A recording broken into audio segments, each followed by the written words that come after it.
friend of the channels, someone I am personally fond of, someone that is highly influential in these YouTube circles. Voice of Reason, Alex from Voice of Reason, recently had some pretty wild allegations come out against him. Allegations being the key word here. And I don't know what is and isn't true, but he did put out a statement. We're going to read the statement, and then I will give you guys my thoughts on all of this after we read his statement, okay? So this is from his official Instagram, and he wrote, I must address the accusations that have been circulating online over the last 24 hours. If you guys don't know what those accusations are, oh gosh, do I even want to repeat? Well, he repeats them, so we'll just let him repeat them because I don't even want to repeat them.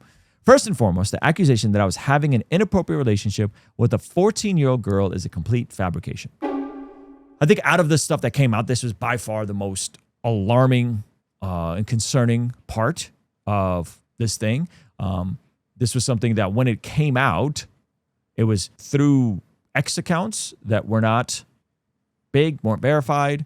And unfortunately, this led to Catholic Answers, which is a Catholic apologetics cohort or affiliate group that he's a part of, to take down his page from their website. Yes. So his page was removed. So he's saying that this is a complete fabrication, right? So the 14-year-old allegation that he was 21, flirting with a 14-year-old, talking inappropriately to a 14-year-old, saying things to a 14-year-old, complete fabrication.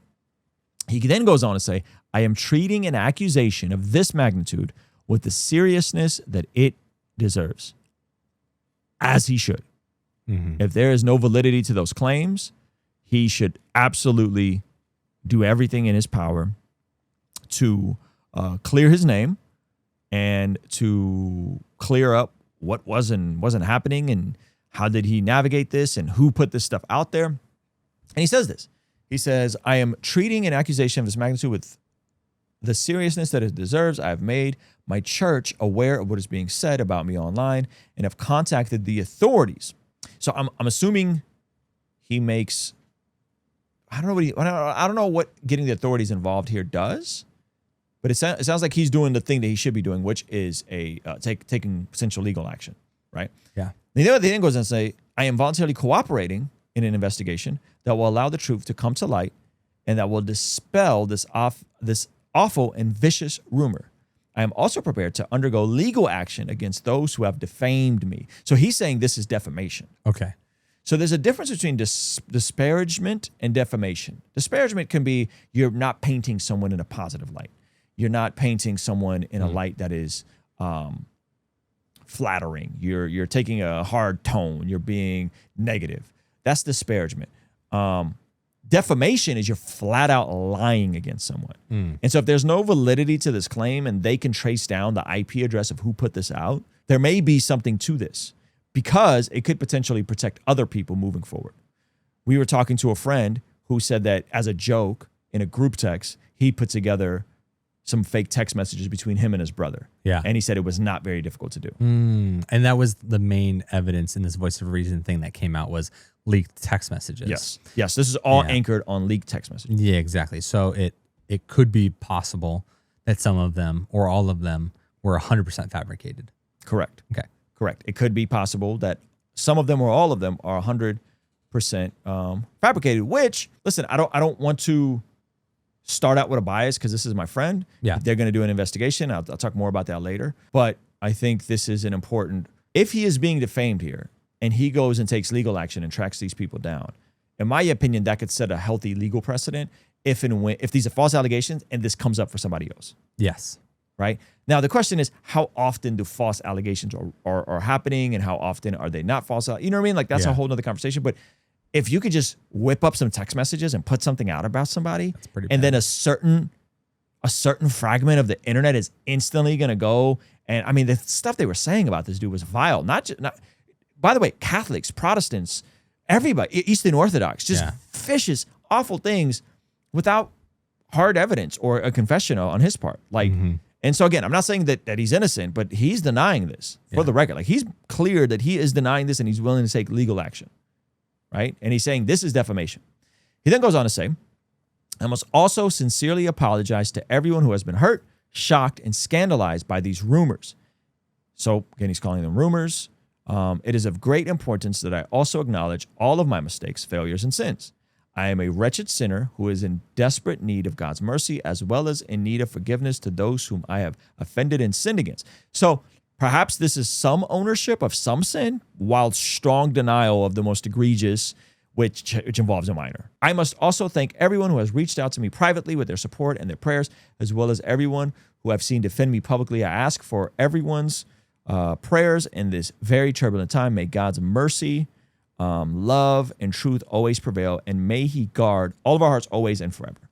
So that is what he is pointing out. He put this on Instagram and has over 15,000 likes. So it seems like, his community is still supporting him. Innocent until proven guilty is the Western legal framework of how to navigate these sorts of conversations in terms of, hey, we're going to start and legally you're innocent until proven guilty. And so I don't know what's true, but it does seem like there will be an investigation, and he is willing to cooperate with the investigation, which means he will probably, I don't know, have to hand over devices, hand over his laptops, hand over whatever it is that needs to be handed over. Now that, he's going to probably have to pay for this investigation to prove he's innocent. Yeah. So from one standpoint, like if those text messages are real, like that is awful. That is terrible. If they're not real, that is also awful and terrible. To him is awful and terrible. That is terrible. And then this man got to go on a whole media tour just to make sure everyone not only knows he has to go on a media tour. Okay, if this is not true, he's going to have to fund this investigation to prove his innocence to the best of his ability. The most egregious things are allegedly happened when he was 21 and he was, teaching a course. So this is what, 6 years ago, 6 years ago, something like that. Yeah. Not to say that I'm not saying that as like, that was so long ago. I'm saying like 7 years ago. 7 years ago, if that still happened and he now has to pay to clear his name, like that comes as a burden to him if he's potentially innocent in this. Yeah. Like if he's innocent in this, now there's a financial burden for him to clear his name. And to try and clear all this up. If he's innocent, like that sucks. That's awful. Yeah, it's brutal. Right? And so it's like, I think this... Not to mention, there's kind of a hard stop. If it's all false, there's a hard stop on everything he's doing professionally until the investigation's out. Yes. And there's people that are going to be looking at him sideways and questioning him and yeah, it's just a mess, man. So listen, I don't know what's real or what's not real. I think if he's a young dude, he's an attractive dude. If he was at some point struggling in a relationship he was trying to get out of, or in a relationship that he was sexually immoral in, like that's one thing. When it involves minors, of age. When it involves minors, which is the second thing that came out, that's obviously different. And I think that the investigation will do its part. It'll come out. Hopefully he'll be cleared. And I'm sure he'll talk about it and open up about it. And so it's like, man, this is sad. It's messy. It's heartbreaking if it's true. I